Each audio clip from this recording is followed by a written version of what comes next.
كوران هدي أدك دقتو برفكا تلاجد أما قبوجية بلاش adigoo u isticmaalaya inaad ku kaysato cuntada iyo hilibka ku soo dhaw dalka qabowga ee Mongolia halkaas oo qabowgu uu noqdo -40 halkan reer guuraaga dalka Mongolia waxay ogyihiin halistu kaliya inaan ahayn qabowga balse sidoo kale waxa jooga ay yeeyay duurjoog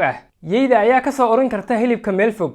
balse nin aqli badan ayaa keenay fikrad aad u fiican wuxuu soo qaaday baaldi weyn oo biyo ka buuxaan kadibna wuxuu dhex geliyay ama uu dul saaray weel yar oo u sameynaya meel banaan ama dabool habeenkii ayuu dhigay banaanka qabow daran ayaa ku dhacay oo ka dhigay sida barafka subaxii wuxuu ku shubay biyo kulul dhinacyada si uu uga soo saaro barafka qaybta hoose way banaan tahay waxna waa lagu ridi karaa saasuu ku helay qaboojiye barafa hilibkii ayuu ku riday gudaha wuxuu ku daboolay baraf